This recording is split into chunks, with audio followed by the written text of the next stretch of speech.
السلام علیکم ورحمۃ اللہ وبرکاتہ۔ سبحان اللہ وبحمدہ سبحان اللہ العظیم۔ اللہم صلی علی محمد وعلی آل محمد کما صلیت علی ابراہیم وعلی آل ابراہیم انک حمید مجید۔ اللہم بارک علی محمد وعلی آل محمد کما بارکت علی ابراہیم وعلی آل ابراہیم انک حمید مجید۔ 16 دسمبر 2024 اور صبح فجر کا وقت ہے۔ آپ یہ ایک چھوٹی سی ویڈیو کلپ اس کو سنیں، اس کے بعد پھر اس پہ بات کرتے ہیں۔ لرزا دینے والی حدیث ہے، یوشک ان یاتی علی الناس زمان، اندیشہ ہے لوگوں پر ایک زمانہ وہ بھی آ جائے گا، لا یبقى من الاسلام الا اسمہ ولا یبقى من القرآن الا رسمہ، اسلام میں سے اس کے نام کے سوا کچھ نہیں بچے گا اور قرآن میں سے اس کے رسم الخط کے سوا کچھ نہیں بچے گا۔ رسم ہے یہ، اور رسم متن ہے، اسکرپٹ، بس۔ مساجدہم عامرۃ، ان کی مسجدیں بہت آباد ہوں گی، بہت لوگ ہوں گے، نمازی ہوں گے، بڑے ٹھاٹ کے ساتھ آئیں گے، مسجدوں میں قالین ہوں گے، مسجدوں میں بڑے بڑے شینڈلیئرز ہوں گے، سب کچھ ہوگا۔ مساجدہم عامرۃ وہی خراب من الہدی، ہدایت سے خالی ہوں گی، پومپ اینڈ شو ہوگا، ہدایت نہیں ہوگی۔ وعلماؤہم شر الناس تحت عظیم السماء، اور ان کے علماء جو ہوں گے وہ آسمان کی چھت کے نیچے کے بدترین لوگ ہوں گے۔ من عندہم تخرج الفتنۃ وفیہم تعود، ان کے پاس سے فتنے برآمد ہوں گے، انہی میں گھس جائیں گے، فتنے پیدا کرنے کے سوا ان کا کام نہیں رہے گا۔ جی، آپ نے مشہور و معروف عالم دین اسرار احمد صاحب مرحوم کی یہ چند الفاظ سنے۔ بیسیکلی یہ حدیث انہوں نے کوٹ کی ہے نبی پاک صلی اللہ علیہ وسلم کی۔ آج جس دور میں ہم داخل ہو چکے ہیں، بلکہ پچھلے کافی سالوں سے، آپ اگر جائزہ لیں اسلامی ممالک کا، کوئی بھی ایسا ملک ایسا نہیں جہاں یہ حدیث کے الفاظ فٹ نہ بیٹھ رہے ہوں، جہاں یہ حالات نظر نہ آ رہے ہوں۔ مسلمان تمام دنیا میں آپس میں پھٹے ہوئے ہیں، تمام ممالک جو ہیں ایک دوسرے سے کیا نفاق اور عناد میں مبتلا ہیں، دوسرے کی ترقی نہیں دیکھ سکتے، اور اس کا فائدہ یاجوج ماجوج اور یہ قومیں جو ہیں وہ اٹھا رہی ہیں۔ لیکن یہ آہستہ آہستہ اپنے منطقی انجام کی طرف پہنچ رہی ہے دنیا۔ یہ شام میں جو ہوا، اور اس کے بعد جس طرح ایک مرا ہوا جانور یا کوئی ایسی جگہ جہاں کوئی نکل آیا ہو بہت بڑا خزانہ، تو اس کے اوپر وہ جو لٹیرے یا ڈاکو ٹوٹ پڑتے ہیں اور پھر ایک دوسرے کے ساتھ لڑ پڑتے ہیں وہاں سے مال اکٹھا کرنے کے لیے یا وہاں پہ قبضہ کرنے کے لیے۔ اب یہ ساری قومیں آپ دیکھیں، روزانہ خبریں آ رہی ہیں کس طرح وہ وہاں ٹوٹتے ہیں، حملے کرتے ہیں اپنی اپنی مرضی کے مطابق بندر بانٹ کرنے کے لیے۔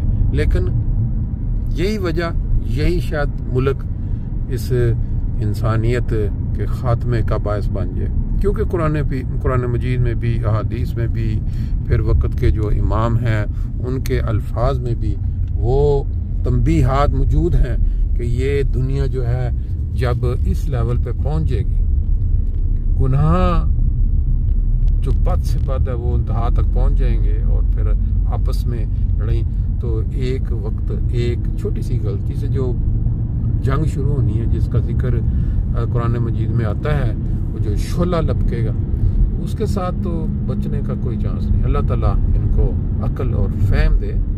جماعت احمدیہ کے اوپر جو ظلم پاکستان میں ہو رہا ہے، صرف اس بیس پہ کہ وہ جماعت کے لوگ مانتے ہیں کہ نبی پاک صلی اللہ علیہ وسلم کے فرمودہ تمام مہدی تشریف لا چکے ہیں، جنہوں نے پوری دنیا کے جتنے بھی مذاہب ہیں ان کے جو ویٹ کرنے والے جو ان کی طرف سے وہ انتظار کر رہے ہیں مسیح کا، ایک ہی شخص کی شکل میں انہوں نے آنا تھا، وہ آ گئے، لیکن دنیا جو ہے وہ اس کو ایکسیپٹ نہیں کر رہی، نہیں مان رہی.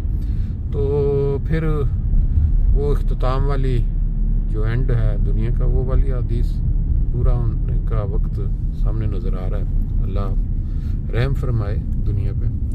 مسجد قریب آ گئی ہے تو ہم اپنے معمول کے مطابق تھوڑا صلی اللہ کا ورد کر لیتے ہیں.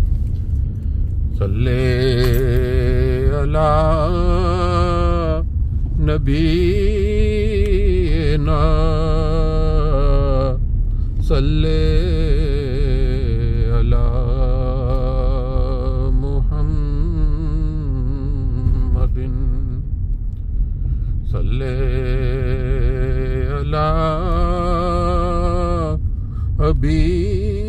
حبیبنا صلی علی محمد.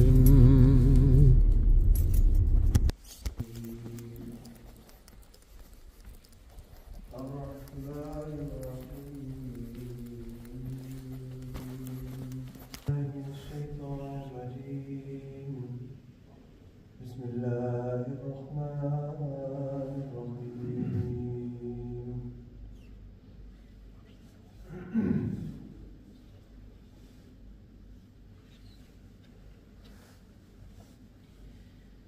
سبحان الذي أسرى بعبده ليلا من المسجد الحرام إلى المسجد الأقصى الذي باركنا حوله لنريه من آياتنا إنه هو السميع البصير. پاک ذات اور پاک صفات ہے وہ خدا جو رات کے وقت اپنے بندے کو اس حرمت والی مسجد سے اس دور والی مسجد تک جس کے ارد گرد کو بھی ہم نے برکت دی ہے اس لیے لے گیا کہ تاہم اسے اپنے بعض نشان دکھلائے. یقیناً وہی خدا ہے جو اپنے بندوں کی پکار کو خوب سننے والا اور ان کی حالتوں کو خوب دیکھنے والا ہے. اس آیت کی تفسیر جاری ہے. حضرت مسلم موعود رضی اللہ عنہ مزید بیان فرماتے ہیں. یہ امر بھی قابل توجہ ہے کہ اسرا بعبدہ سے ظاہر ہوتا ہے کہ چلانے والا کوئی دوسرا تھا اور اس میں چلنے والے کا اپنا اختیار نہ تھا. ہجرت کا واقعہ بھی اسی طرح ہوا کہ آپ رات میں نکلے اور یہ نکلنا اپنی مرضی سے نہ تھا بلکہ اس وقت مجبور ہو کر آپ نکلے جبکہ کفار نے آپ صلی اللہ علیہ وسلم کے قتل کرنے کے لیے آپ کے گھر کا محاصرہ کر لیا تھا. بس اس سفر میں آپ کی مرضی کا دخل نہ تھا بلکہ خدا تعالیٰ کی مشیت نے آپ کو مجبور کیا. پھر جس طرح رویا میں جبریل بیت المقدس کے سفر میں آپ کے ساتھ تھے، ہجرت میں ابوبکر رضی اللہ عنہ آپ کے ساتھ تھے جو گویا اسی طرح آپ کے تابع تھے جس طرح جبریل خدا تعالیٰ کے تابع کام کرتا ہے. اور جبریل کے معنی خدا تعالیٰ کے پہلوان کے ہوتے ہیں. حضرت ابوبکر بھی اللہ تعالیٰ کی خاص بندے تھے اور دین کے لیے ایک نڈر پہلوان کی حیثیت رکھتے تھے. پھر حضور صلی اللہ علیہ وسلم فرماتے ہیں کہ مدینہ کا جو پہلا نام تھا وہ یثرب تھا اور اس کی پہلا تسمیہ کیا تھی. وہ فرماتے ہیں مدینہ کو جو برکت دی گئی اس کی ایک ظاہری صورت بھی تھی. اس کی حقیقت حضرت عائشہ رضی اللہ عنہا کی ایک روایت سے ظاہر ہوتی ہے. آپ فرماتی ہیں کہ مدینہ میں آپ کی آمد سے پہلے بخار کی وبا سخت پھیلا کرتی تھی. جب آپ وہاں تشریف لے گئے تو آپ کی دعا کے طفیل سے وہ وبا دور ہو گئی. اسی وبا کی وجہ سے پہلے مدینہ کا نام یثرب تھا کیونکہ یثرب کے معنی رونا پیٹنا ہے، مگر آپ حضرت صلی اللہ علیہ وسلم کی دعا کی وجہ سے وہ وبا دور ہو گئی اور آئندہ یثرب کی بجائے آپ نے اس کا نام مدینہ رکھا، یہ بخاری کی حدیث۔ پھر حضور فرماتے ہیں پھر کشف میں جو یہ دکھایا گیا تھا کہ مسجد اقصی میں جا کر آپ نے تمام انبیاء کو نماز پڑھائی، یہ خبر بھی مدینہ میں جا کر پوری ہوئی، اور اس مقام سے ہی اسلام کی ارشاد ساری دنیا میں ہوئی۔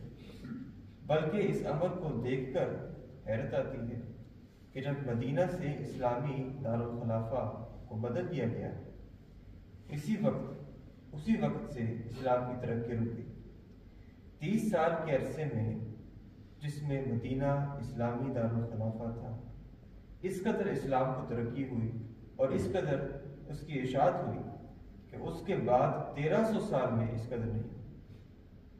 اگر کہو کہ یہ برکات تو خود رسول کریم صلی اللہ علیہ وسلم نے دی تھی، تو اس کا جواب یہ ہے کہ اس قسم کی برکات کوئی انسان نہیں دے سکتا۔ انسان میں کہاں طاقت ہے کہ ایسی پیش گوئی کرے اور اس کو پورا کر دکھائے۔ آپ نے جو دعا کی وہ اللہ تعالیٰ کی اس پیش گوئی کی تائید تھی۔ اللہم صلی اللہ علیہ وسلم۔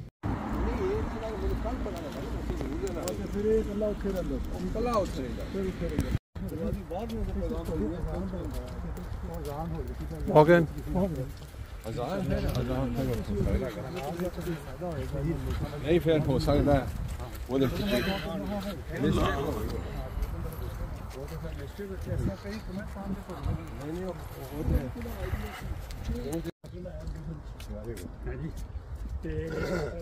پاک سال تو علاوہ کوئی نہیں تیار ہوا۔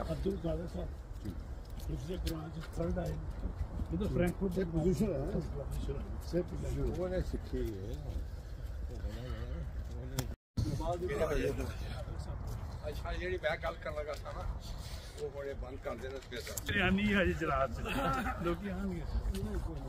نہیں، لیکن یہ جڑا سی نا اور بعض افسوس مند ہوتا ہے کہ زور اثر تے آئے سی جنازے تے میں انہوں نے پھر بھی پوچھا بھی کیا اس سے بس ہی ساڈے بندے نا پوچھا وجود